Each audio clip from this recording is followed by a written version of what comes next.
You gotta know what you want, Yeah. like straight up. And that's the hard part, right? When you say know what you want, you're talking like purpose, vision, all that sort of stuff. Yeah, but like really know what you want. And this is, I love this. This is like a really like awesome tool that anyone can use. And I use this tool regularly. I ask myself the question, what are the emotions that I want to feel? Because before we die, the only thing that we truly get is emotions. We get to experience these like feelings.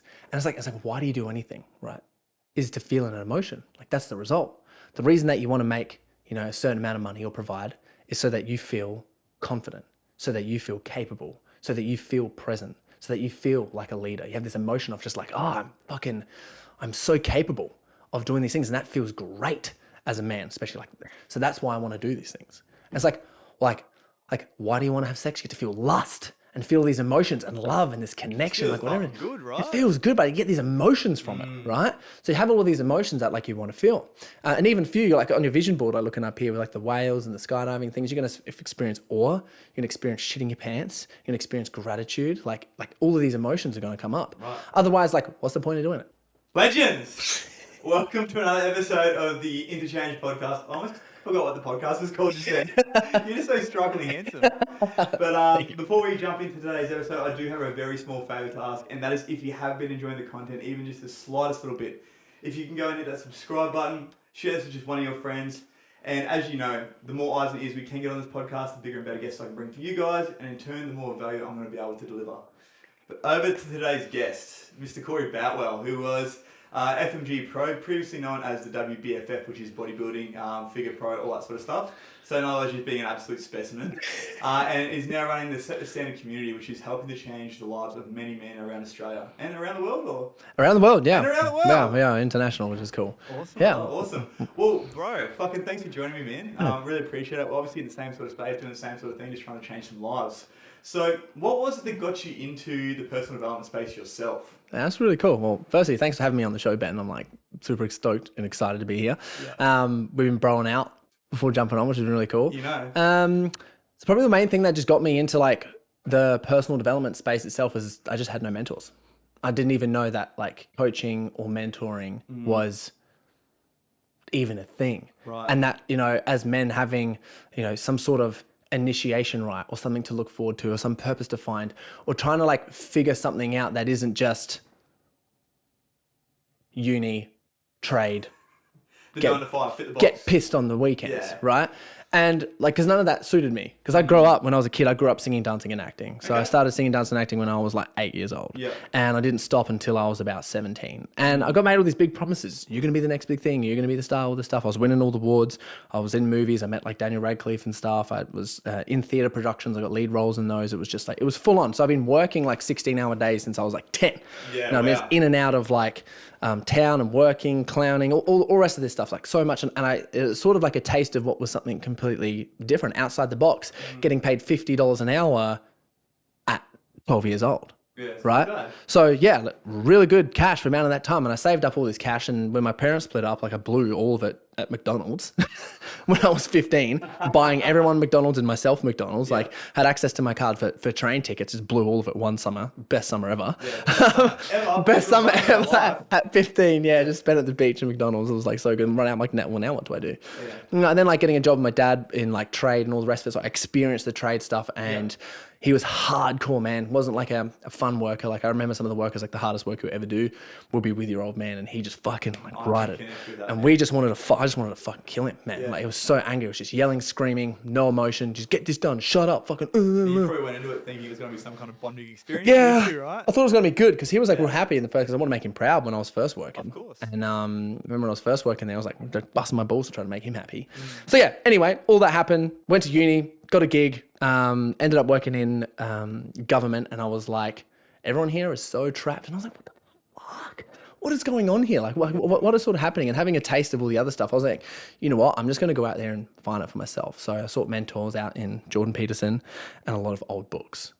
Old books as in like philosophy books, Friedrich Nietzsche, Erich Neumann, Dostoevsky, all those things. Started reading those, and I started competing in bodybuilding at a young age. So I had like this dedication to discipline, because I had this energy, and I was like, I don't know what to fucking do with this. I can numb it playing Skyrim and like watching as much anime shows and TV shows as possible, like go fucking numb all of the shit during that and then party on the weekends. Or I can like do something with my energy because I needed to go somewhere. So I put it into bodybuilding, kicked ass, started winning some shows when I was young, just had all this energy, and discipline. How old were you when you started bodybuilding? So I only joined a gym, like joined an actual gym when I was 21. Okay. Right. However, You beat me there. I had a home gym. Yeah. So I'd been training since I was like 16. I remember getting into a gym and I was literally like the same size I am now, like at 21. Like, not kidding. So it's not like I haven't put it much. Everyone was just like, this kid is on steroids. I had this tub of amino acids and I wrote steroids on it and just take it everywhere. Just take it everywhere. Yeah, literally. So everyone was like, you know, kind of thought it was funny, but I was got this like, you must be like fucking doing this with 21 being that jack. So I was like, and then someone was like, you should compete. And I was like, done. I hadn't been on stage. I've been fucking getting cheated on, my heart broken, all the rest of it. Like when you haven't got your purpose or you're sorting something out, things just go dark. You know what I mean? For a while there. So it was, mainly thing I just got smashed by a girl. I got cheated on like 10 times. Like 10 times. Bro. And I kept going fucking back, bro. And that self-worth would have just been like fucking rock. Nothing. At this point, right? Yeah. It was supposed to be this famous singer, dancer, actor, absolutely crushing it, to someone who was like working for like $8 an hour for his old man, 40-hour weeks, no money, getting injured, getting cheated on by the one girl, picking her up from town, doing all the things, like absolutely everything to try to like keep this person because I attached all my worth to her. Please love me.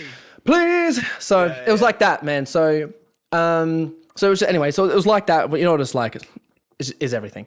And I was like, just essentially, I was just like, fuck this. I was destined for more. I was destined for greater. I just had that light inside of me that was like, you know, I can get this and I can do these things. So when I started learning, when I started researching, I started applying, and I linked it together with bodybuilding. So I would put into my routines when I was bodybuilding my self-growth. I put in writing, journaling, like practicing things, reading, and using all the things that I was learning and applying them, listening to podcasts, listening to audiobooks, and shit just started working out. And I was like, why is things like so good? How come no one ever told me in this? So I started investing more. I started creating more. I remember the first time I was like, I want to give to people. So I'm going to create a website. And I just spent like $260 to build a website. And I went through this fucking mind-boggling thing of being like, I'm spending money to build a website, to write articles, to give to people for free. What the fuck am I doing? You know what I mean? Like, I was like, what the fuck am I doing? And I just write all these articles for my friends, peer-reviewed and reference, because I studied at uni, so I know how to like reference, find all the things, make it look pretty. And I was writing these articles, and they're like, I love these articles. And I was like, all right, well, then I'll start a podcast and start talking about them. Got out of my comfort zone, invested in some business courses, invested in some like coaching courses, went to the retreats, did the things. And it just fucking worked, man. It just worked. Crack the code. Crack the code. And then aligning that with bodybuilding shows, whereas like you're doing something that's so tough and so disciplined, where you're going through like controlled starvation, because bodybuilding, you know, you can talk about, training, lifting weight. That's all the fun stuff. That's the fun stuff. There's a fucking dark side to that shit, bro. Yeah, you know right. all about it. Yeah, right. Have you been really shredded before? Have you gone through like a fucking lost 11 kilos in 8 weeks through a fucking fight? Oh yeah, you know all the things. Yeah, your photos right there, fight prep. So you know what it's like, right? So, but I was linking my personal growth with that together, and I was like, this is it. Like this is working. So my best work, best everything has happened every time I've done like a prep, and I've linked it with my own growth, business growth, or whatever it has. And it's just like, it's just funny because all you're doing is linking your mind with your body and making a connection. So when that started happening, I was like, surely like this isn't like a thing. And then I remember I just started putting myself out there, and I was scared. I was scared to put myself out there. I was scared to ask for money. Oh, but I haven't got a coaching degree. You know what I mean? That's right. Even though, a uni degree that says you can do it. Even though like for myself, like I got a business degree, like I completed business with honors and a project management degree, which, you know, I am so thankful that I did that because I learned how to study and I understand really big business, but it doesn't really help me on small business or in personal level. I've just got some skills for organization that anyone can learn from a YouTube video. But I just spent my time there whilst I was fucking getting cheated on. So it's like, would I go back and do that again? No, absolutely not. I would just spend the money instead of a uni degree on like a coach or a mentor. So anyway, did that. And then I was just like, put myself open out there. I remember my very first client was like a 21-year-old multimillionaire. And I was with one of my friends who's That's your first client. First client. That's your first client. First client. Okay, you do well. Yeah. And I remember because I was so nervous to ask him money because I had like these theories and these frameworks. And I'm like, I don't know where I put him in this because he's got all this like finance. I don't know how I'd help him. It was almost like you're telling yourself that story about like he's above you. Yes. Right. Yes. Yeah. Exactly. Even though he's coming to me for help. Because who else is he going to go to? He's got his money and he's sort of shit. Anyway, so remember my head coach in Sending Communities, like my best friend, Glenn. And I was talking to him at the time because he's coached me through heaps of stuff. He's coached around the world with some like the best personal development coaches. It's crazy experience, nuts. And I remember him saying to me, I was like, man, I don't know if I need like a degree or anything to like work with this guy or to help him. And he was just like, fuck that, man. Like, charge what you're worth. The shit that you know is nuts. You've done all these things for yourself. You go out there. We do not earn what we are worth. We earn what we believe we are worth. Hard. And motivates the hell out of me. And he was just like, fuck that, go out there and get it. Yeah. Ask for what it was. And I was like, well, most people pay me because I did like a fitness thing, like some bodybuilding stuff for people, but that's not my passion because I was like, the difficulty is getting people to stick to a routine. And if they haven't got their purpose, you can't push shit uphill, right? Yeah, right. Yeah. So I was like, I've never interested me. I'm like, and it's sort of like, I like to keep, it's like bodybuilding's like, I'm like, it's my thing. You know what I mean? Like that's my little sacred thing for me. Yeah. So when, I come to asking, I was like, I charge people like 7%. Well, if their income's like 60K a year and they're paying like, $100 a week, $300 a week for everything, like, what do I pay this guy? So I was like, okay, so if he's making this amount of money, 7% of that is something like, $240K a year or something like that. So I just asked him for it. I was like straight in this conversation, shitting my pants. Dude, I was so scared. I was there talking to him like, yeah, sure, let's go. Run him through everything.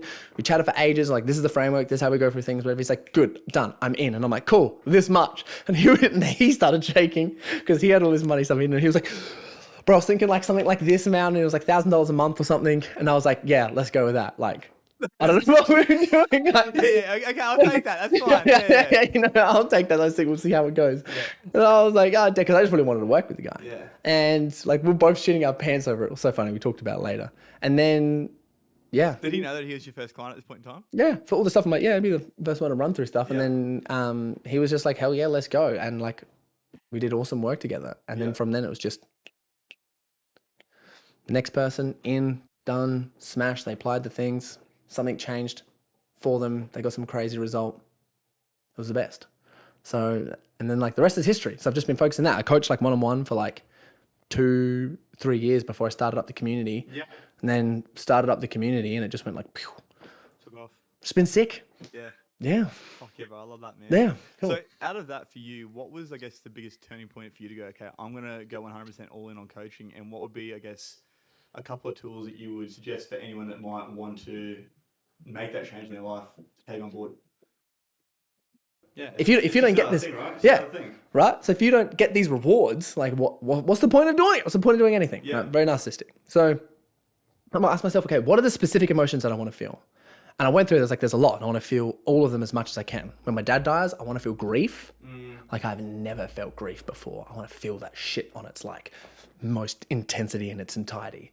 And it was like, even still, like back when I was in my early 20s of when I was like really getting like cheated on, I didn't allow myself to process some like emotions of grief during that time, swept all that shit under the rug. Just pushes it aside, right? Yeah. Wasn't until like 5 relationships later, 3 or 4 like relationships like later, when I had someone, I had a real long-term relationship and we were like thinking about marriage, kids, all the things before we ended. And it wasn't till like we broke up that I allowed all of it to grieve, all of that. So I was grieving her and our future timelines, but I was also grieving all the rest of it. Yeah, and stuff, right? All the previous stuff. And I allowed myself to grief and I encouraged myself to grieve and feel it as hard as I could. And I was like, fuck, if you can get addicted to a certain kind of sadness. It's sort of like that felt good to grieve, you know what I mean? It's the first time in your life to actually feel that emotion, right? To really feel it, right? Feel it to heal it. Joe Dispenza, let's go. Yeah, right.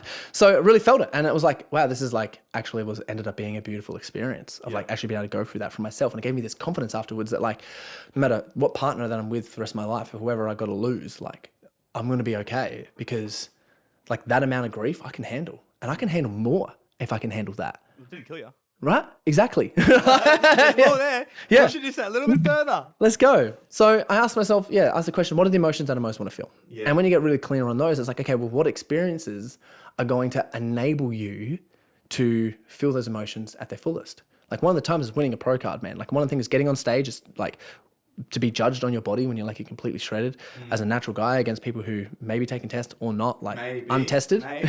You know what I mean? A lot of people are like untested federation, which is like, it's the best thing ever. I love getting in there and doing that. But doing it naturally as well, but that's a fucking big undertaking of itself. Yeah. Exactly. But I am competing in, it's not about like I am competing in in a category where it's like less people would take steroids. Yeah, okay, Because it's like competing against the big boys as a natural guy, that's like no chance. Like the real big guys, you know what I mean? Yeah.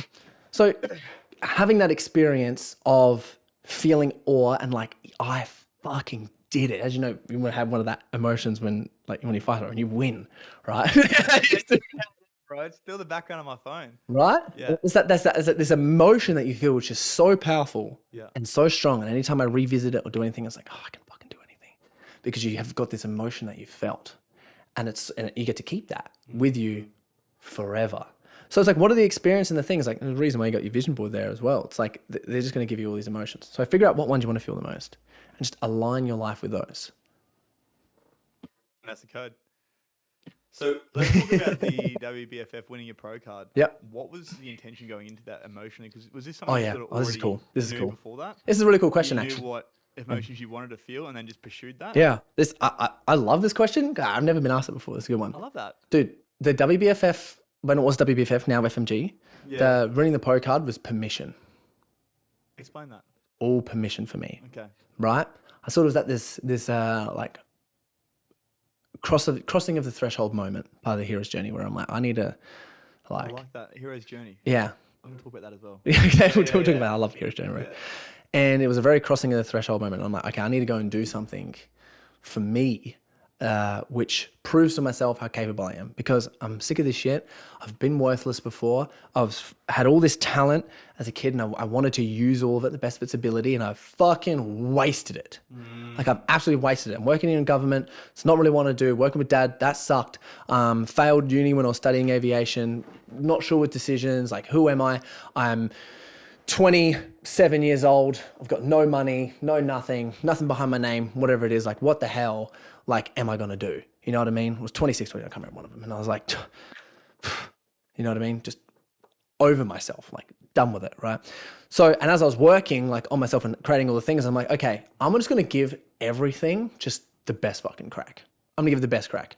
My purpose is like, and I figured out pretty easy, like it's helping men doing their thing. So fucking passionate about that because I wanted that mentor in myself, right? Funny how we sort of like relate what we want to do back to what we needed. So cool. Crazy, right? So cool. I commonly think about, mate, told me this later, was cool. Like, what happens next? Because I know like a lot of people, when healing becomes normal and we're all sorted, I'm like, oh, what's the thing that's gonna be next? Yeah, it's gonna be so sick. Is the Ubermensch Friedrich Nietzsche talked about actually gonna happen? Anyway, so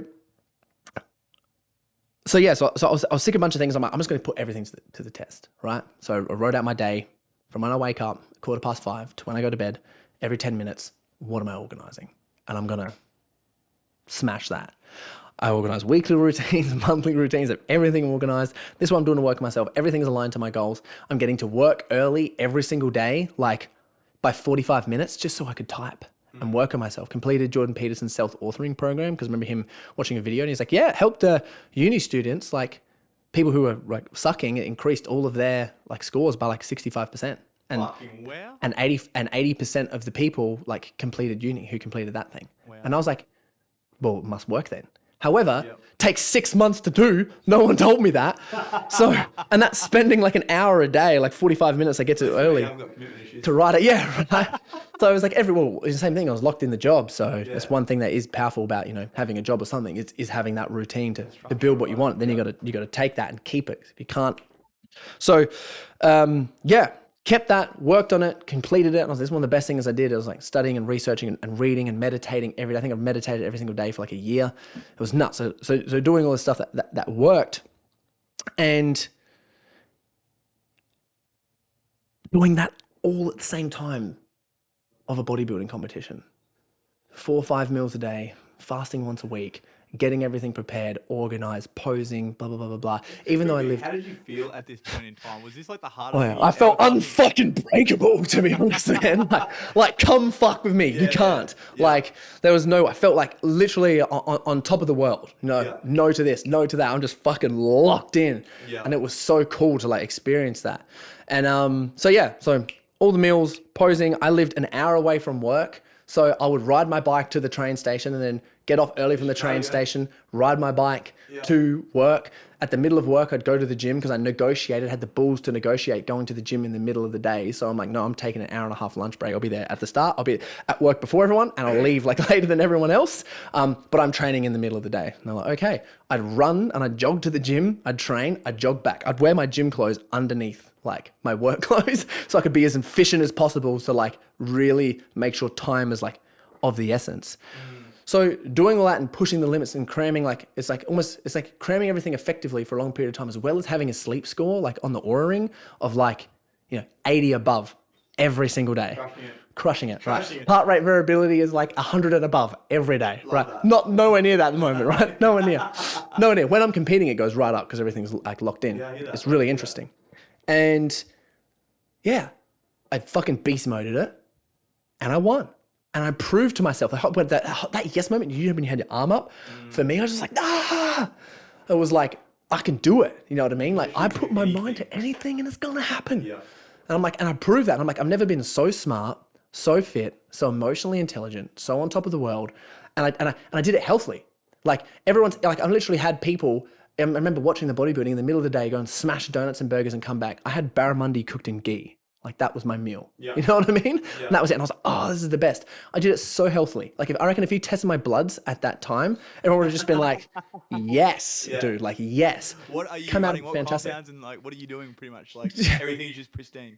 Yeah, it's just pristine, dude. I had heaps of weird shit. Like for me, it was like, I wasn't drinking caffeine at the time, which is fantastic, but I was drinking like matcha, and I was having matcha mixed with bone broth, mixed with a lot of medicinal mushrooms and shilajit, and taking a lot of specific like aminos to help me get through, and having like MCT oils, and just like, just making these weird concoctions like with things. I was just trying all this different stuff and grabbing all these different natural compounds or synthetic compounds like different aminos and stuff, mixing them together to see what would make me feel the best. And honestly, what happened for me was just like mixing bone broth with matcha and using some medicinal mushrooms, and then the occasional amino acid like tyrosine or glycine or there's another one I can't think of.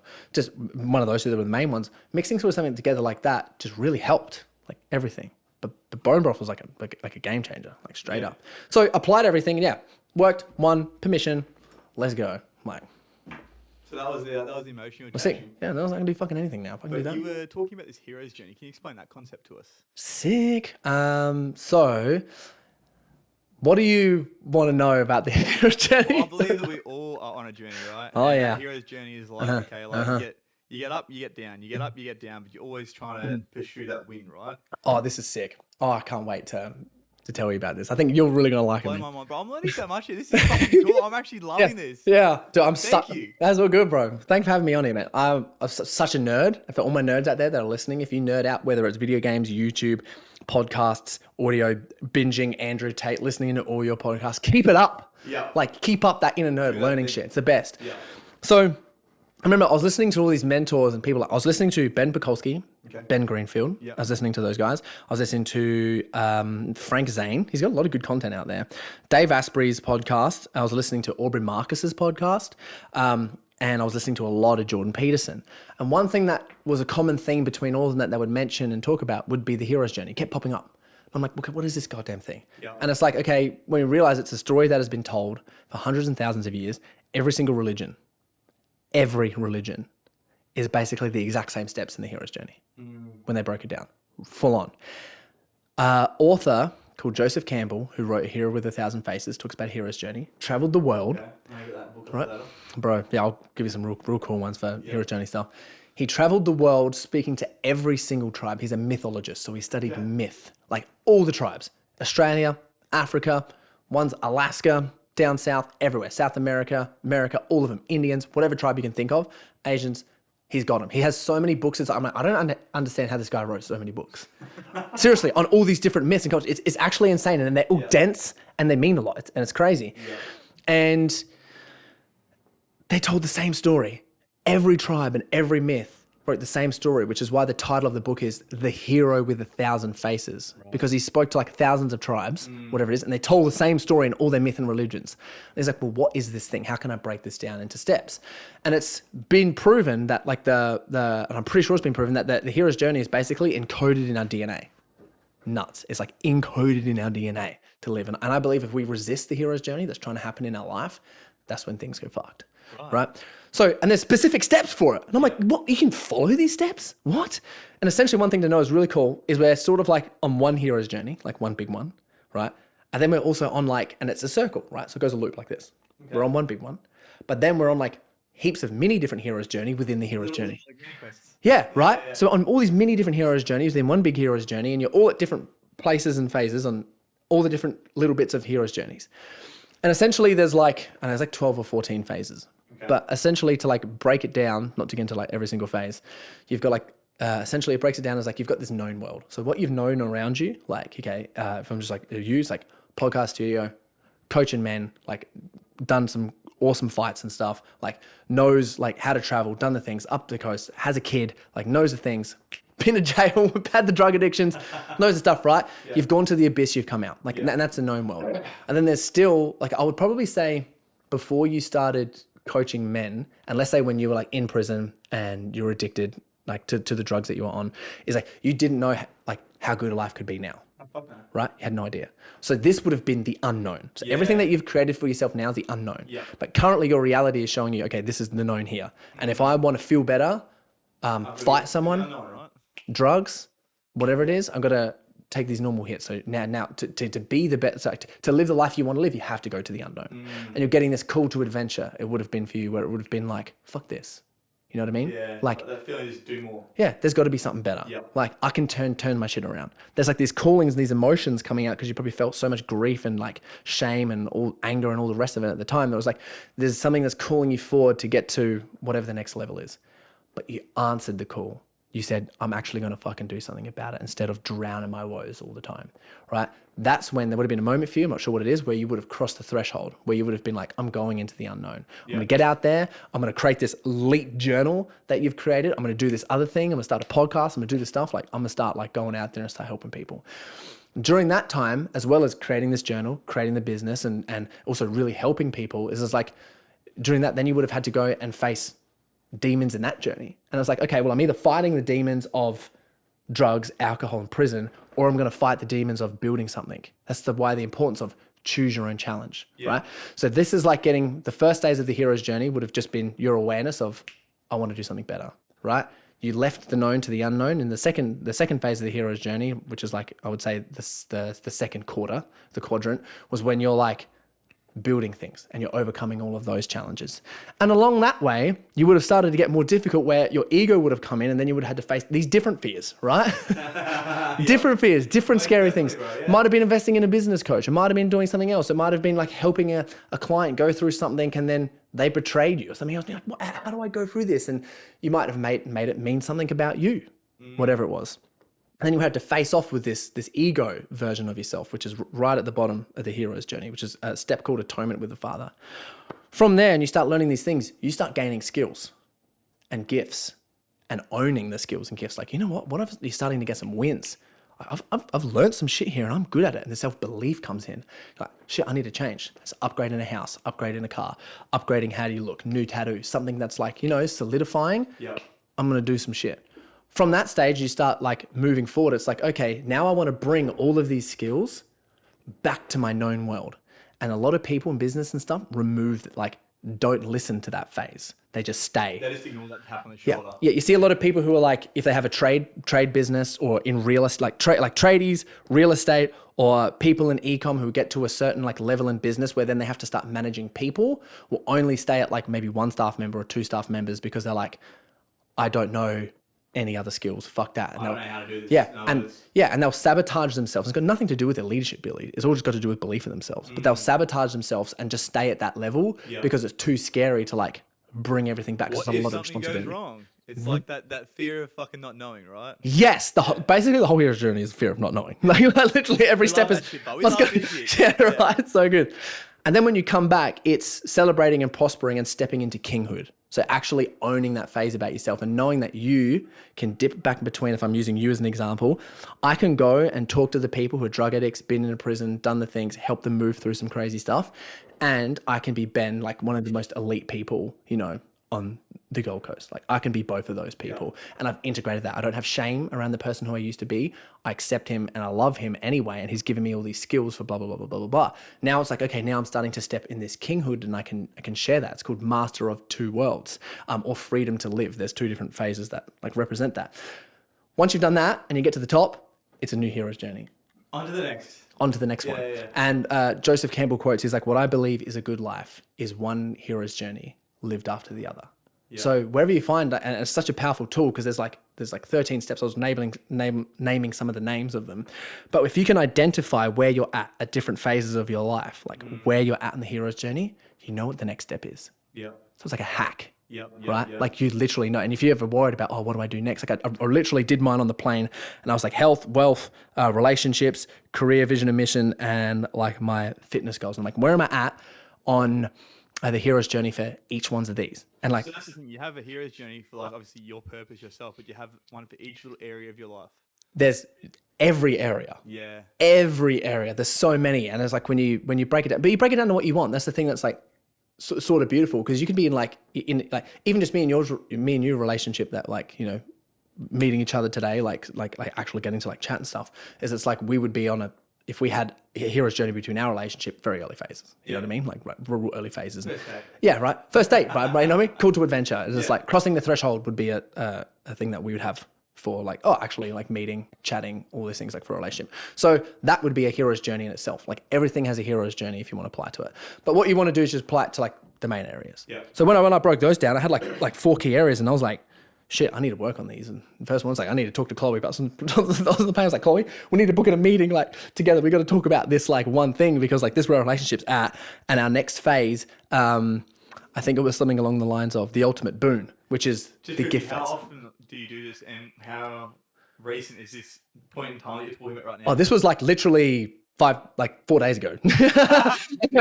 Literally. Fresh. Yeah, I was on the plane. I just like wrote this down. I was like, Chloe, we are at ultimate boon. We need to talk about our gifts, either to each other or to the world. Like we need to talk about this because like, I can see it. I wrote it down. Like that's where we're at, which is really cool. So yeah. Okay, a couple of questions there. Number one, how do you figure out where you are at in the hero's journey? You got to learn it. Okay. Yeah. As simple as it is, it's just like, it's like, you got to learn it. And you can read to learn it. You can look at YouTube to look at it, or you can talk to me. Like as far as I would love to have someone else, because I don't know anyone else that knows a hero's journey as like well as I do, like personally, who could be like, have a chat with me. I can tell them my life and be like, you're there. Because then for me, I'd be like, thank God. Now I don't have to go through all the process of figuring it out myself. Yeah, right. So like they're the things, but it's so beautiful. Like people can like even just listening to us on here talk about it. It's like if you can listen to like each phase of the hero's journey and like just pinpoint, like understand, because even if you Google the hero's journey, it'll tell you what like each step is. You just got to make sense of it to yourself. Yeah. That's like sort of the tricky part. But if you do make sense of it and it lands, you're like, that feels right. You feel it right here. You feel it, right? You feel it, yeah, exactly. That's when you're like, oh shit, that's where I am. But sometimes you do need someone to be like, no, bro, you're there. And you're like, oh. Sometimes ego gets in a little bit of it. But other than that, like you can pretty much figure it out yourself. So second question out of that little fucking part about the hero's journey, which I thoroughly enjoyed. You mentioned shame. And obviously for a lot of people, shame shows up when it comes to owning their past. What is, I guess, a piece of advice you give to someone that is really struggling with that? Because especially with a lot of people I work with and a lot of people that are probably listening to this podcast, shame is something they hold around their past or around where they're currently at, which is then stopping them from actually getting the help that they need and stopping them from moving forward with that journey. Hey, hello. Sorry for interrupting your podcast, but I just wanted to quickly jump on and tell you about the must-have personal development tool for 2023, and it's called the Happier, Healthier You Journal. So I'll take you back to about 6 years ago. I'd just gotten out of jail for the last time and was starting my journey of personal development and growth. There was heaps of gurus, heaps of information available, but so much so that it became confusing. So I came up with the Happier, Healthier You Journal to help you to navigate what can be an absolute minefield. From the very get-go, You open the page and it'll challenge you to dive deep with self-assessments, daily activities, and check-ins to figure out exactly where you're at, where you'd like to be. And then from there, the journal becomes the tool to help you to bridge that gap. So to get your hands on this, click on the link below and don't forget to use Interchange 10 at checkout for a cheeky 10% off. I'll see you back over on the episode. Oh, I love this question. Shame is a plague on men. Straight up. And women.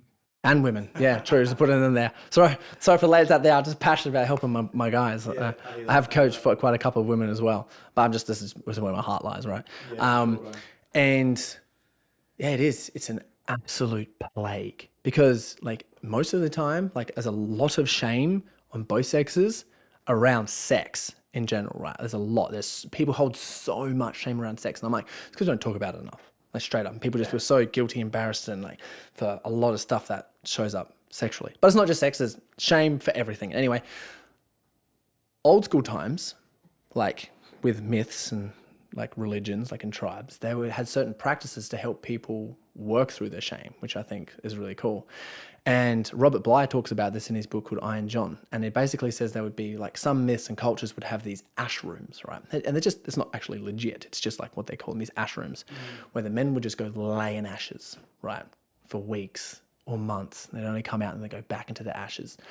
And what the ashes symbolize is going in to feel and heal all of your shame. And then what would happen is they would just come out after 2 years and then just step into just being a fucking king. Yeah. So most of the time, one thing that really holds us back is our shame and wherever it comes from. And I believe most of our shame, Robert Bly talks about this in Iron John as well, and it's actually talked about in the book called the Biology of Transcendence. I'm reading that at the moment. I'm like 3/4 way through it. It's like blowing my brain because I was reading Iron John by Robert Bly, and that's all the myth stories. And then the Biology of Transcendence is all the science behind the stuff. And Robert Bly was talking about. Sense of that stuff. Yeah, it's the science behind it. And I'm like, this is great. Yeah. So, and it was speaking, like both of them like were sort of referenced that shame most of the time comes from our parents, which is like when it comes down to like people talking about mummy and daddy issues, it's like take that shit seriously because it's real, right? Legit. Most of it's real. We all have trauma unless you're born in a test tube at the age of 25. Like unless you're born at the age of 25, everyone has emotional triggers and traumas and things they still need to work through. Yeah, exactly. That's actually a really good analogy. Like, I tell my clients all the time. I'm like, dude, I don't give a fuck how tough you think you are. Yeah. You have shit you need to deal with. You have emotional wounds unless you're born in a test tube at the age of 25. Yeah, straight up. That is like so real. Like I fucking like that so much. So yeah, you borrow this one. I'll lease it out to you. I love it. That's actually so genius. And so yeah, when we think about we got this stuff from our parents, most of the time it comes from like crossing boundaries, right? Our parents, most of the time, especially in like Western culture, have just grew up in a thing of crossing our boundaries, where it was like, when you say crossing boundaries, what do you mean by that? Oh yeah, like let's say you're in your room, you're chilling by yourself, and your parents just open the fucking door. Like my mum used to do it. Yes. Oh my God, I don't know. She invaded my space. Right, invaded my space. That's your safe space as a kid. Your bedroom is your sanctuary. It is. Yep. Do this thing. No, I don't want to. Do it anyway because I said so. You know what I mean? Boundaries crossed. So is there conditioning, people pleasing, right? So if that happened, and for a lot of men this happened. Like this is for a lot of men. Robert Bly talks about this, and like some men it's not, but a lot of men it has happened, right? Their dads were perceived by their mum to be a piece of shit. And they could not fulfill the needs that their mum wanted. Yeah. So now she projects that on the son, no matter how many they are. Make sure you be so kind to women. Make sure you never talk to them like your dad talked to me. Make sure you open up and say these things or whatever it is for whatever reason, right? Don't be anything like your father. Don't be anything like your dad, right? Straight up. Please don't end up like your dad. Yeah. Whatever it is. Any bullshit that they like, sort of mention that makes you feel like, oh, well, fuck, my dad's like a bad person. Piece of shit. All right? And then we condition our dads feel so guilty and they feel so ashamed. What do? Nothing. They don't talk about it. They just continue to work or whatever it is or slave away or try to do something. And it's like, oh, they want to love their kids. They don't know how. And they just leave sometimes and just feel shit about it every single day. Because it's so heavy, right? It's like they can't talk to anyone. They can't be vulnerable. Yep, 100%. And they can't do it with her. They can't do it with kids. They don't know what to do. So they just pile ashes on themselves and they never walk out, right? Yeah.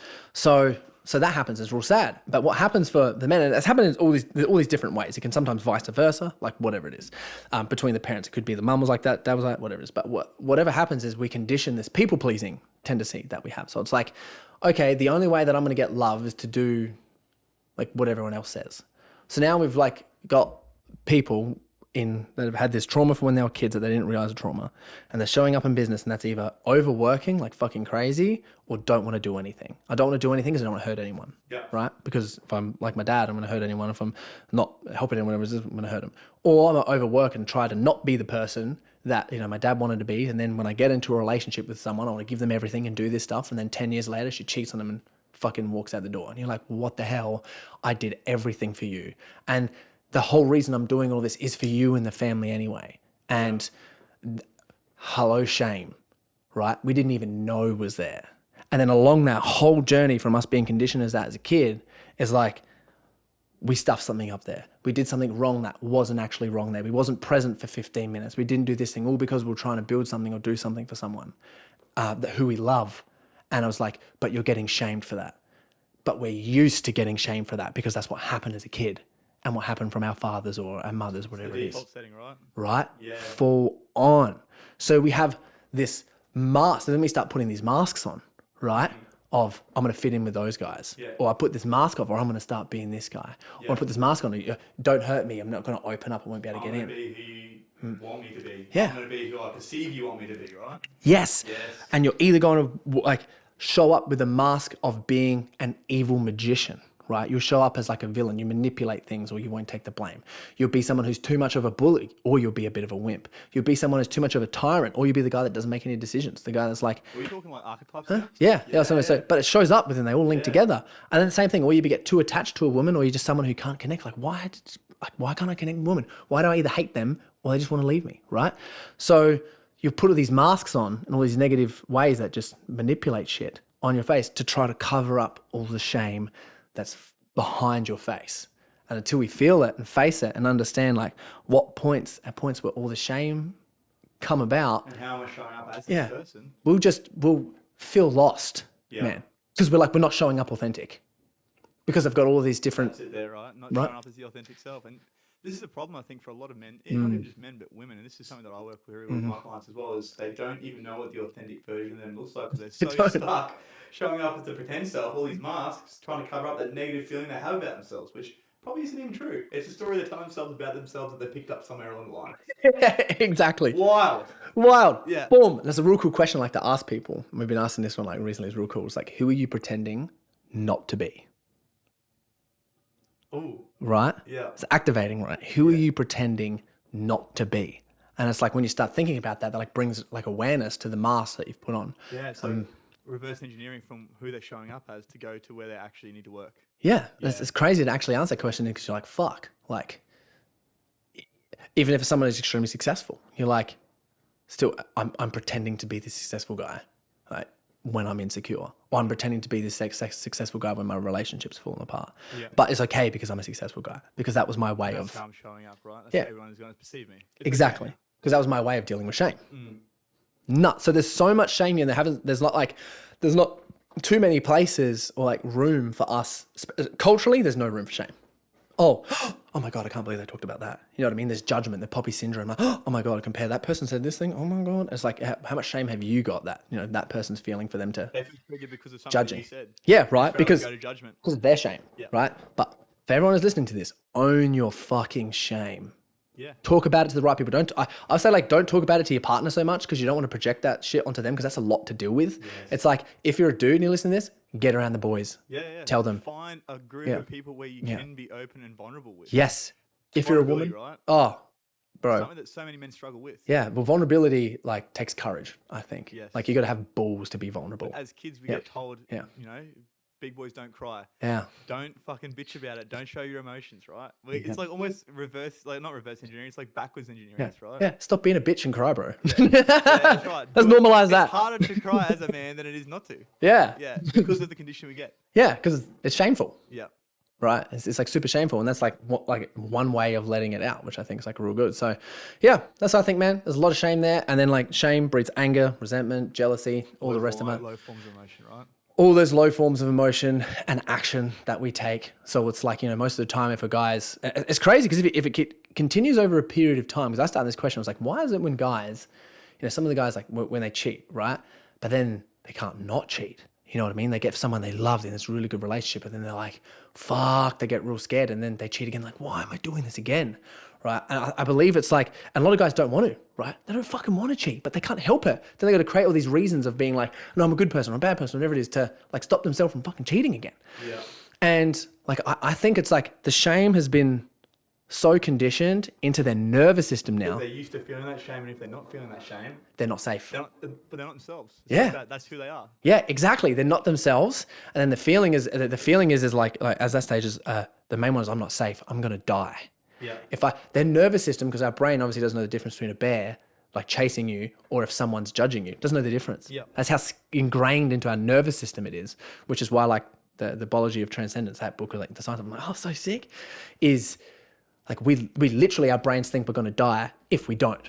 You know what I mean? Yeah, you've got to live with that story you're telling yourself, right? Yeah, exactly. Which comes back to the thing of just like work on yourself. And if you're listening to this, you've been on the toe of like investing in Ben or something like that, or like as a coach, it's like, go fucking get one, because the problem isn't you cheating or trying to figure out a strategy like not to cheat. Symptom. It's a symptom. It's a fucking symptom. It's a symptom. To the problem. It's deep down. Yeah. You got to work through shit. Like, and you just have to be dedicated to that. And it's an uncomfortable journey. It is uncomfortable as fuck, but hey, discomfort is where fucking growth can occur. Scariest shit I've ever done, man. Be the scariest shit. I remember like earlier this year, I went to a retreat, went to like Preston Smiles and Alexi's Panos' workshop. Okay. It was the most intense thing I've ever done. Straight up. As far as like retreats go, I was like, that is the most intense thing. What was the most intense thing about it? Why was it so intense? Was it just the stuff that it brought up within you? Was it the actual environment itself? Was it the people you were around? All of it, right? So all of it. So they've just developed these systems and challenges, and we do stuff very similar to our retreat because like Glenn, my head coach, he has helped them do it all around the world. And we've got like permission. So he like asks every time we do something, there's some stuff that we do, we ask permission for if we're allowed to do them. It's sort of like their stuff. Exactly. Their stuff. And we want to have that respect because it's sort of like senseis, you know what I mean? If everyone, so like we wouldn't do anything. That's a huge respect thing, right? Yeah, it is. And we have so much respect because they change our lives. So like, we're not going to give respect there. And we've created some of our own stuff as well, which we think is just next level. So we got permission for some things, other things that we're like, okay, like they're like, no, not this one, not yet, whatever it is. We've got to do blah, blah, blah. Anyway, so it's nuts. Like, so we create these environments and situations with other people.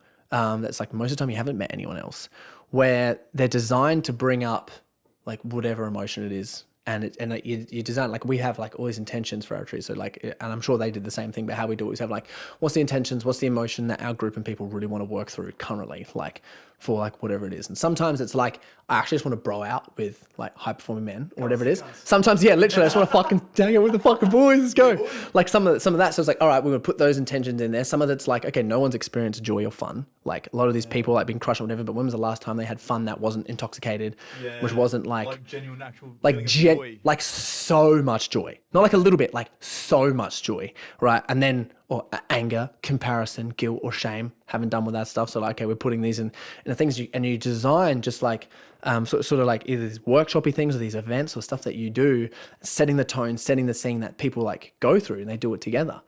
And when you go for it, like just some things like shit comes up. Like they did this one exercise and it was all based around time and it fucking rocked me. And it's basically a time thing where we were set up to fail.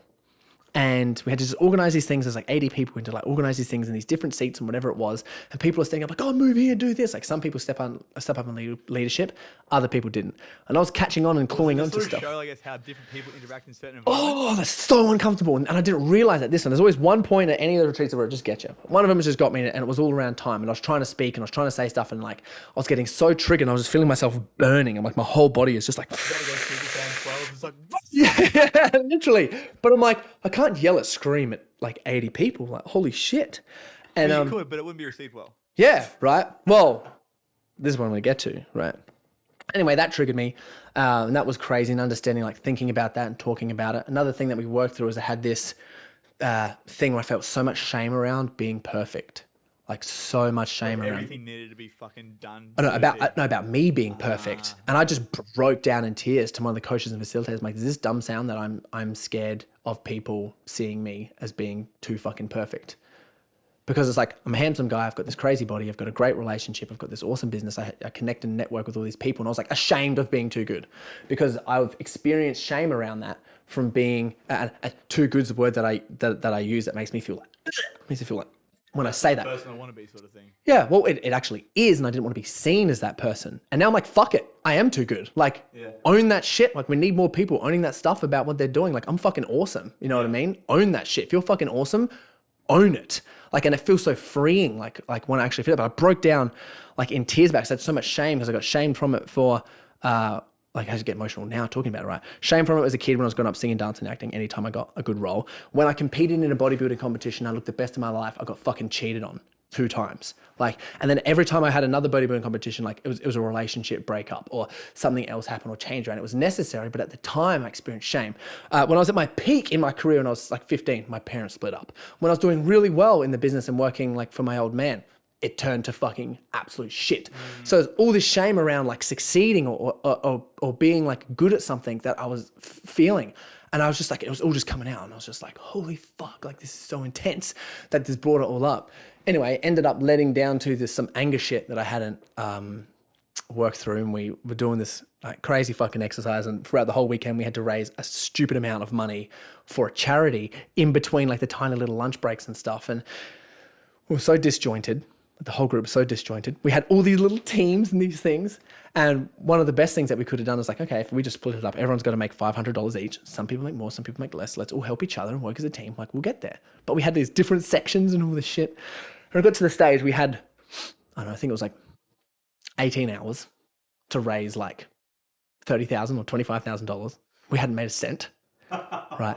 And then we're standing in the room because everyone respects grounding and getting centered, like meditating and grounding and getting centered. And then we're like trying to figure this out again as a team because getting a bit disjointed. And I was like, fuck this. I experienced a lot of anger in my like teens, like when my parents split up and all those other things. I didn't know how to express it. I just felt it. Broke my knuckles in my hands, all the things. I just remember just feeling rage, just being in the gym screaming. Ah! Sometimes I was so angry. And I got a lot of it from like my mum, which I thank her for, but also at the same time, I'm like, oh, mum, if only you had healed some of your stuff as well, would have been so good. Yeah, you know, God love her. But yeah, so there's all this anger and I was just like, fuck this, I'm letting it out. Like I got so angry and frustrated. I did scream and yell at 80 people, like at the top of my fucking lungs. You get a 90 kilogram guy who used to scream in metal bands. Alpha. Yeah, alpha. Yeah. Yeah. And I used to scream in metal bands. So I could sing, dance, and act. With my friends as a joke, like learn to scream. So I can like full on like metal hardcore Slipknot scream. It's great. Great to scream along to. Right? So when you can full on scream like that, like in front of people at the top of your lungs, it was nuts. I remember it was like 5 girls just broke down in tears straight away, just like full crying. And I'm just like yelling at people. And you know what, man? Everyone thanked me. I get goosebumps of it now. And hugged me and said, I wish I fucking could have done that too. Every single person, even the girls who broke down crying, because they were like, yeah, we were feeling that anger so fucking much as well. And yeah, it was a lot to receive. And next time, maybe if you do it, please don't be as aggressive, but we fucking got you. Crazy. And I was like, man, it just goes to show that there's not like enough room for like currently in the known world of people, right? Speaking of hero's journey, in the known world of people to experience anger and shame. To actually be able to vet it properly. And move through it. Yeah. Right? And to use it. And I was like, holy shit. Imagine if we can harness this and use it for ourselves, for our loved ones, for like, you know, whatever it is. And make a fucking change, because all my most powerful shit has happened at those crazy emotional moments. Those really like those breaking points, like almost at breaking points. Oh, right? Like literally, like extremely shameful around this, but like I yelled at my partner not long ago. Yeah. I was getting like hit from some trauma projections that she was going through for a period of time, and I just went through a day where it was just like, well, this is getting really intense, and there's like a lot for me to receive on this. And it got to the point where I was just like, I didn't yell at her, but I just yelled in general. I was like, I am frustrated. Like, you know what I mean? It went off and I was just like, "Pah." And immediately afterwards I was like, oof, the dumb, I fucking wish I didn't do that. Let the fucking cat out the bag. However, like, you know what I mean? I felt it was so necessary, and she fucking held me in that moment. Like, I get emotional about it now. I was like, holy shit. She was like, yeah, I understand you poked the tiger, you're going to get yelled at, and I hold you and I respect you because the anger and the passion that you use in your coaching, the rest of it is so necessary. And I know it wasn't like any of this was directed at me, and you needed to let it out. And like, I'm so happy that you did, because now we can have this conversation. She's like, I'm sorry for doing this. I'm sorry for doing that. And I was like, and I apologize. And we had this amazing conversation. Yeah, bro. So it's crazy. Like, we had this like beautiful conversation like afterwards of just being like, you know, how we can be better, how we can move through things, how we can stop that from happening again. But you know what? Shit would have just kept getting swept under the fucking rug and gotten worse and worse and worse until it fucking wouldn't have worked. So it was like, thank God she can hold me in that. And thank God I was comfortable enough to actually let that out, because I'm so comfortable with my anger because I practice it all the time. And I was like, whoop, here we go. I'm going to let some of this out. This is what's happening. So sorry. Boom. Wasn't directed at anyone. It was extremely safe, and she felt safe. Like during it, she was like, oh, I'm activated, but also I know Corey in this because like we talk about it regularly.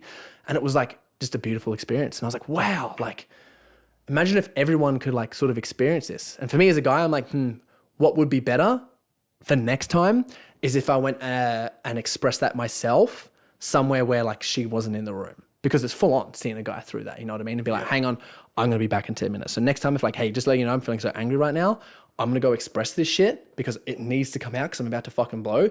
I'll be back in 10 minutes. You know what I mean? Because I know how to facilitate anger correctly. And I was like, next time, like, wicked. That's a really awesome lesson for next time, so that it's like, for her, she doesn't have to be like, holy shit.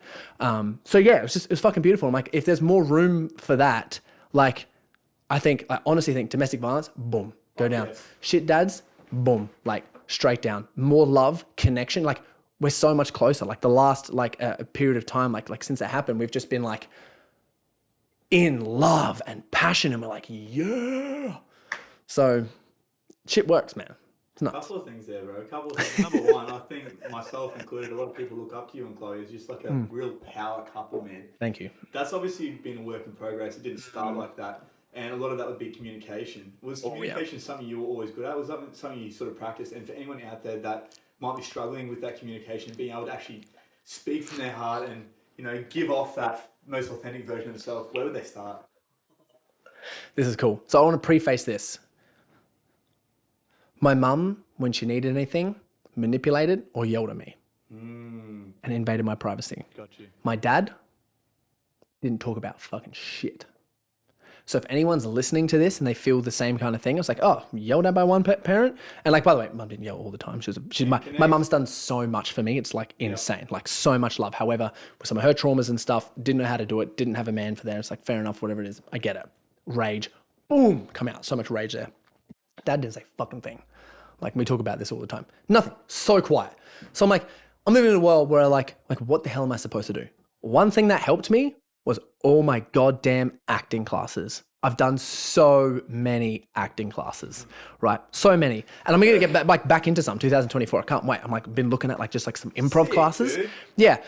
Not for the sake of anything else other than like my own personal development, because I'm like doing this stuff outside of your comfort zone. Nuts. Is that out of the comfort zone for you though? Because I feel like you had a background in acting, so wouldn't that be more sort of like a comfortable thing?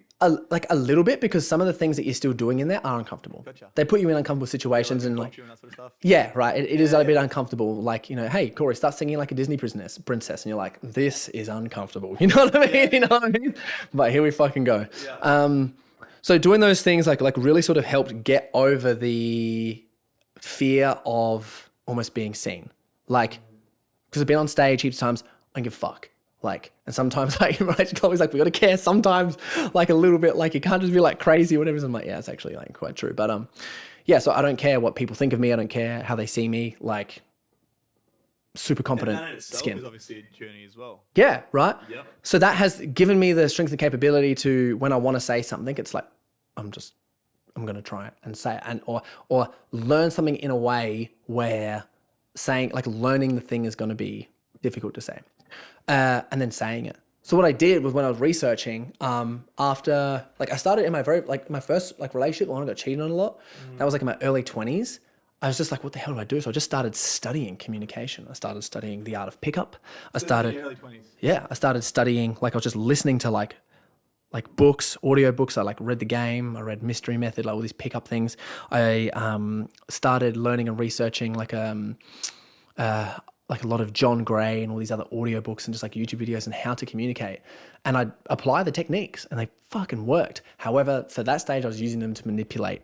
I wasn't using them for good communication. Right? Yeah, right. Yeah.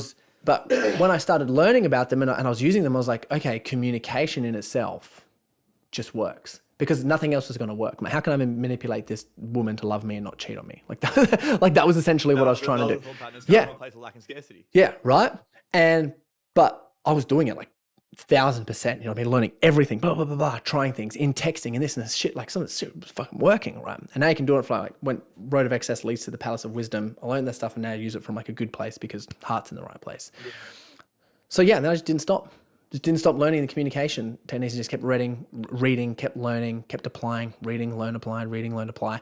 And just learned some stuff that works and not afraid to say, and also like doing those retreats and doing those other things, they help you like really open your heart, which I could say. Yeah. So it's like, okay, you've got the communication techniques and you can speak from the heart and you've used them enough to ingrain them in your mind.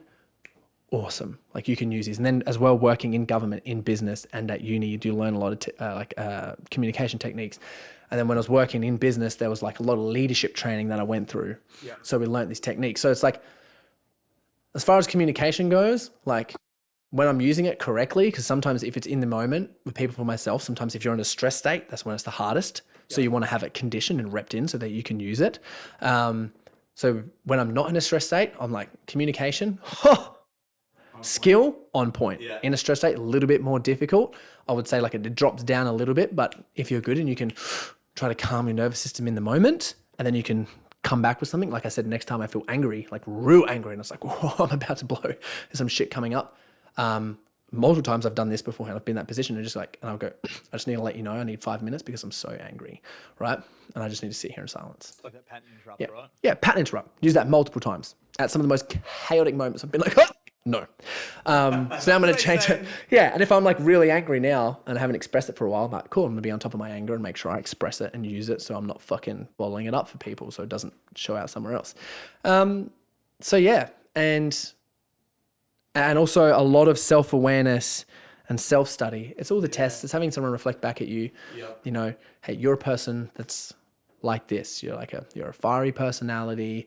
You like chilling in this. You're mainly extroverted. Just doing the test, learning about yourself. So you're like, okay, a communication style that works for me is going to be like this.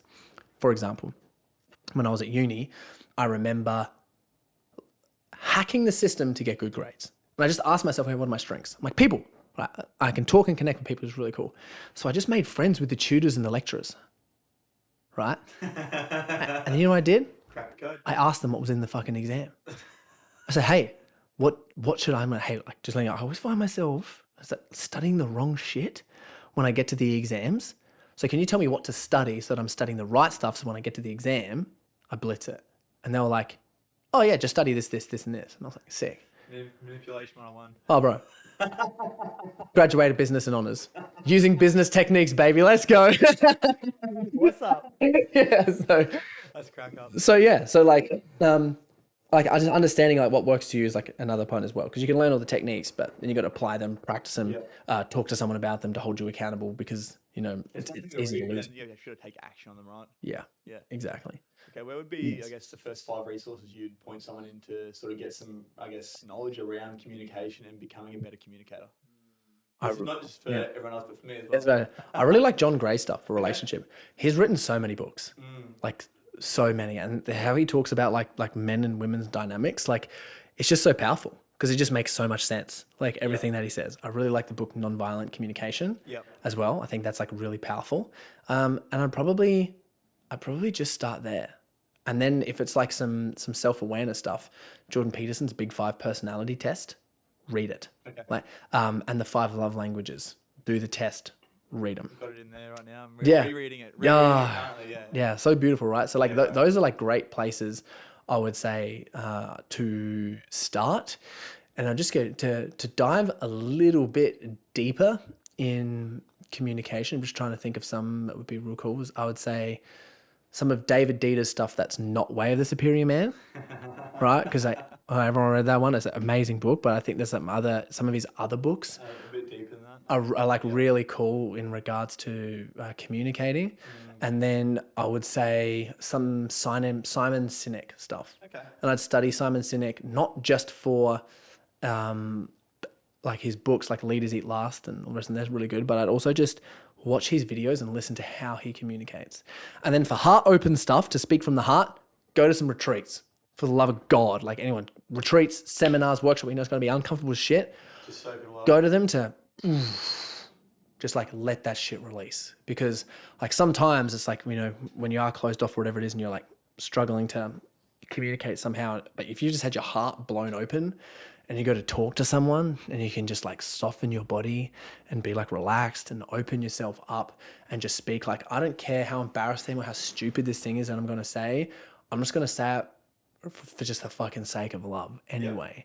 Maybe triggering to people, maybe not be, whatever it is, but whatever. If you're speaking from here, you can be happy like yourself, especially if it is, as you mentioned beforehand, authentic and vulnerable, because that's where most of the power lies. Sure. I believe anyway. Appreciate it, my bro. Well, man, I keep fucking looking at your shirt and there's something that I really want to ask you. Set the Standard community, obviously, is your little baby. What does the word standard mean to you? Yeah, it's really cool. Because I think that, obviously, for a lot of people, when they think about standards, it's like, oh, what are my standards for women's? What are my standards for this, that, and the other? But standards is something I believe comes down to everything you do in your life, right? Oh, yeah. So it was really funny. It's actually a funny story. I actually come up with Set the Standard by watching C-Bum. He's had a video and he had a little Set the Standard thing written on there. And I was like, oh, wow. that hit me so good. I was like, that hit me. Because I'm like, that's like everything. And I'm like, and he's setting the standard. So I'm like, oh my goodness. So as far as like standards go, so my purpose, like currently in real time, I like articulating it in a sentence, is to challenge and set the standard for all inspiring leaders, right? So the standard is basically, for me, it's like responsibility and obligation and accountability. Huge. For myself. Yep. So with the standards, it's like it's really maintaining and excelling at the standards that I set for myself. And not just standards, but boundaries as well. Right? Because some of those things, it's like the people-pleasing stuff, the self-sacrificing, the shame that helps us like get walking and trotting over. It's like, boom, I want to make sure that I have these boundaries too. In my relationship, you know what I mean? And most men, it's like, hey, if yelling gets to a certain point or name calling or swear conversations, fucking over. 100%, bro. Right? Know what I mean? Not helping anyone. Not helping anyone. So it's just making sure that, you know, things like that and stuff with where it's in business or whatever other thing, like you got your boundaries like set for yourself. So I'd probably say that. And like, you know, standards, you know, for myself is like showing up as a leader to my team to the best of my ability, showing up to the best of my ability, you know, for my clients. And then also maintaining a crazy physique, maintaining a high quality relationship, maintaining a thriving business, and maintaining my own open heart and passion and enthusiasm for the world all simultaneously. And I've been doing it, so I'm very proud of. Thanks for asking. So Beautiful question. That's where obviously your standard is, right? Oh yeah, big time. So it's like I've hit a standard like that I've fought for myself when I first started like that bodybuilding competition. I think I was 26 when I did that one. When I got like, it was 2019. So and I'm like 31 next month. So whatever the mass is for that one. Yeah. So, and it was like, man, I set such a high standard then. I'm not dropping the bar. Like, no way. Especially, goalposts, right? Yeah, especially with learning. I'm like, this is like the baseline. So it's the same thing for me as like, you know, like as a dad, like I want that standard. Like there's no way in hell I'm gonna be the dad with the beer gut who hasn't got time for his kids and like all the rest of it. Like no fucking way. Like, for me, it's like, I'm the creator. I can create the things. I'm going to do the stuff. Like that's the standard that I set for myself. And I'm going to maintain it, like no matter what. I'm not dropping the bar.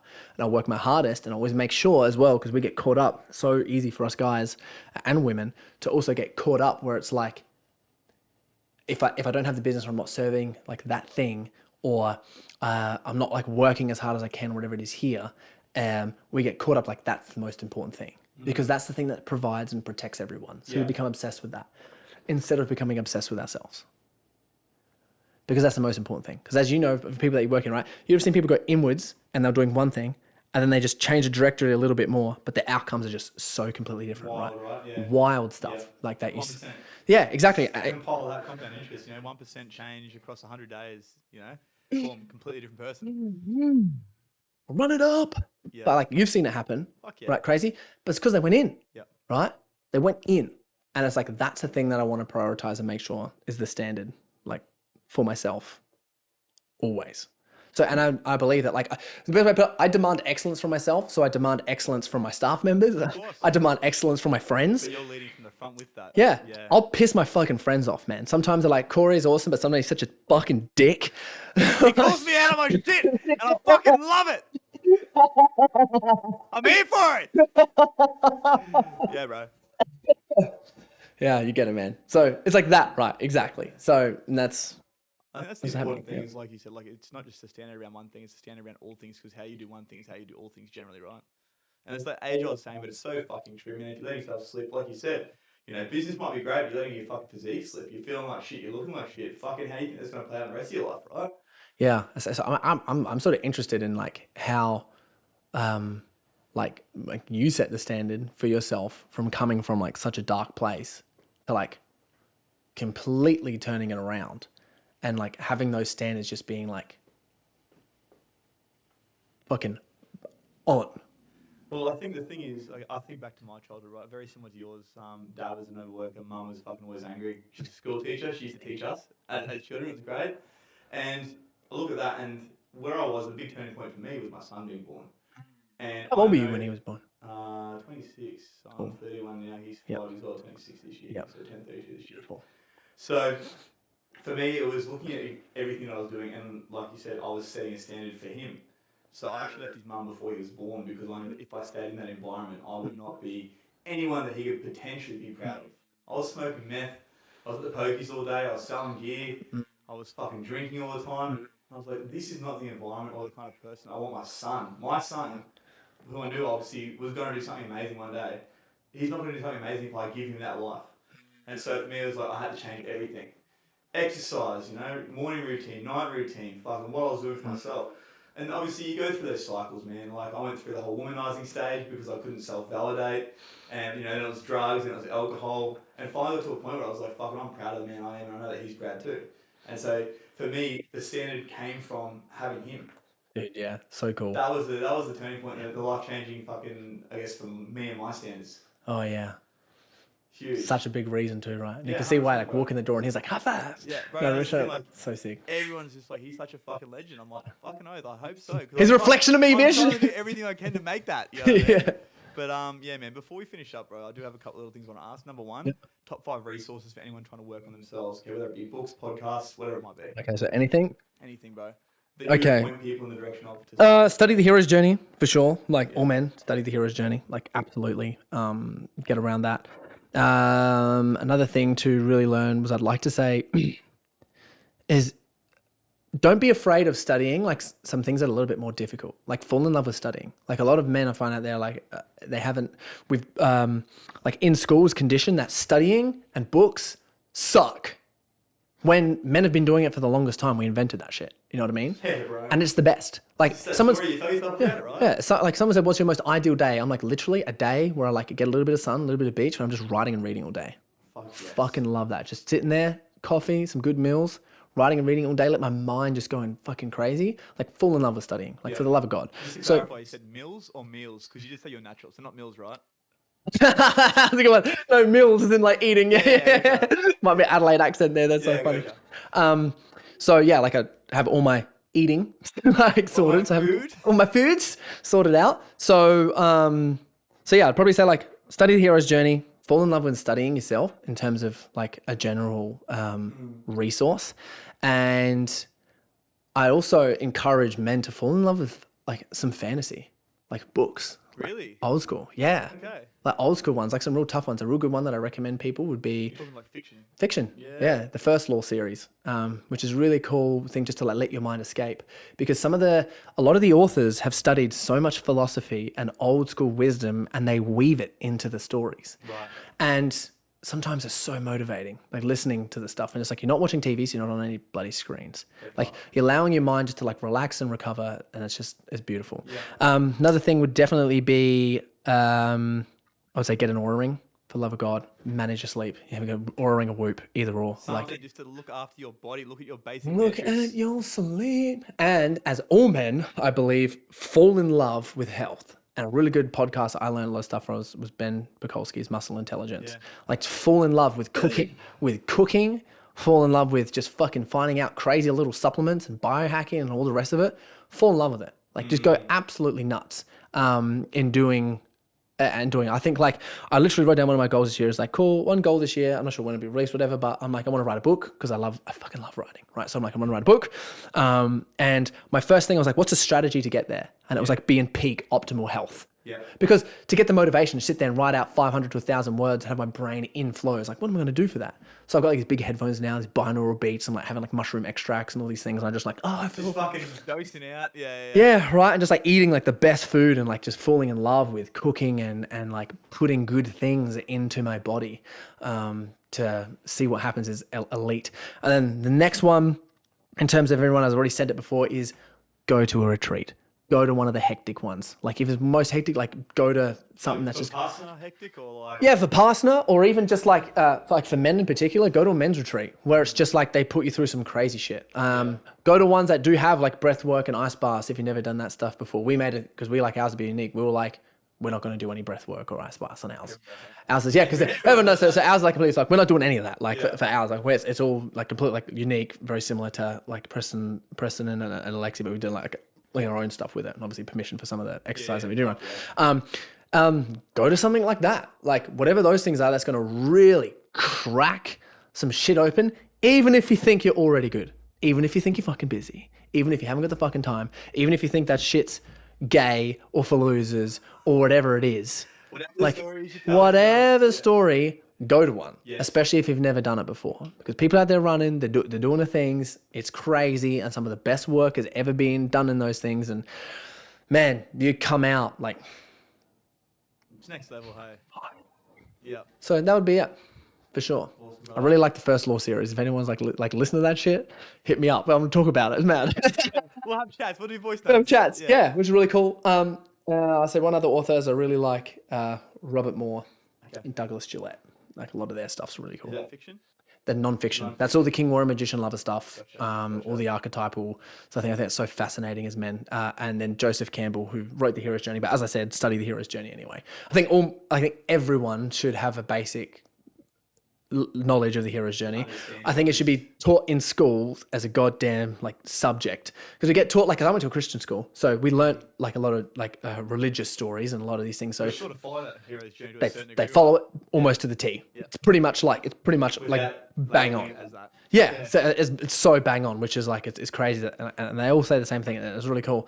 So a lot of the stories in that resonated, and I was like, oh, I get this, because they use a lot of religious stories in there. But they'll have like, okay, this story from like that happened in the Bible is the exact same story that happened in the Egyptian Book of the Dead, is the exact same story that happened in Buddhism, and they compare them and why they're so important. And it's like religion has, for a lot of people, leaves a bad taste in people's mouth.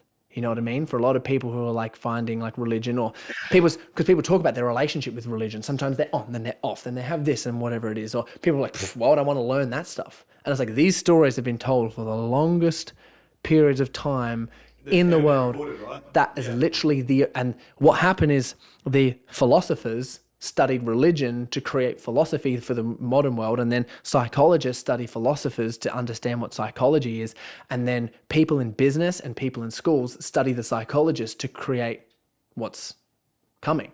So it's like, go to the source, read the stories, or whatever it is, learn the hero's journey and the steps. And you can learn it by studying Star Wars if you want to, if you love that. Literally, it's perfect in Star Wars. And that's only episode 4, 5, and 6. Don't watch the rest. 4, 5, and 6 are the only ones that follow it properly, right? And you can study that if you wanted to get a clear understanding of the hero's journey. And it'll really set you free. Yeah. Awesome, bro. And one last question, man. What is your number one focus and biggest goal for 2024? Oh, that's really cool. I like that one. So my number one focus is to actually, like, first thing is build my podcast. Yeah. So that was the thing. I sort of went down like all my goals, and I was like, man, I really want to, like, I think podcast is the thing. So is that just to get more people to see and hear your message, sort of thing? Yeah. Yeah, bro. Pretty much. I fucking love that. Yeah. So it was like just really sending it on the podcast space. So I'm like, Hell yes, I've created some goals and some strategies around that. One of them is, again, we'll be running another retreat because our retreat's called The Next Level. It's the most intense thing. Like I booked a holiday straight afterwards because I'm depressed for a week after. It's so intense. I'm like this. You've got the bounce back after having like so many fucking amazing men just like leveling up around you. Then it's just like, oh, like that fucking simmer down time. Yeah, it's a lot. And sometimes it's heavy than not because sometimes it's like we're really angry, like everyone together. Sometimes there's a lot of shame. Sometimes it's the most crazy you've ever felt. Sometimes just chilling, but you're having so much fun in the space. But being like a facilitator of it, you're on the ball. Yeah, you're on the ball. So it's like cool. So a week after they like. So we're planning another one of those. We've got a tour because we did a tour last year. We went around Oz. Yeah, so we're gonna do that again because we had like an absolute blast. It's like as well as like so fun and making impact. So a great team bonding thing as well because it's just us and the team just like running stuff. So they're the main focuses. Podcast. There's one other one that I'm forgetting. One is obviously write a book, so I'm keep writing. So I'm dedicating 500 words to. Let's go. 500 to 1,000 words a day is like going to be the minimum to try to hit that. Yeah. And then Monday to Friday. And I had another goal in there. And I can't read it. It's on my phone. And I've tracked it. I've got all the strategies sorted out for it. Yeah. I can't remember what it is. It's all good, bro. I don't know. I'll figure it out. You let me know. But it was. Well, I think at some point during the year as well, I really want to do like create a speaking event for all the people, especially in the Gold Coast, because we have like for some reason like everyone's sort of congregated here for like some amazing people doing coaching. So I'd like to do some sort of event where it's like for men specifically, because that is the realm, that's the dimension, and just have everyone come to it, organize that. All the coaches, all the people, speaking opportunity for everyone come hanging out. That's like a vibe that I haven't landed, but I thought it'd be sick because I'm like, man, like there's so many like just awesome people. Like I was like meeting you and other people, like how many cool people are like, it's crazy, right? Yeah. I'm like, it's so good here and it needs to be shared. And I'd love to just get like all my guys set the standard and stuff and have them all come fly up, whatever it is, and just like be around. And all the other coaches that are talking, they're just getting them to bring all the coaches, everyone, just having fucking fun. Schmangled fucking message. Schmangled. Yeah, bro. Awesome, bro. Well, man, thank you very much for coming on, Corey. Really appreciate it. Where can people find you when they want to, if they want to digest, not if, but when they want to digest more of your shit? Awesome. So we got 2 Instagram pages. So one of them is Corey Boutwell, Corey with an E, Boutwell.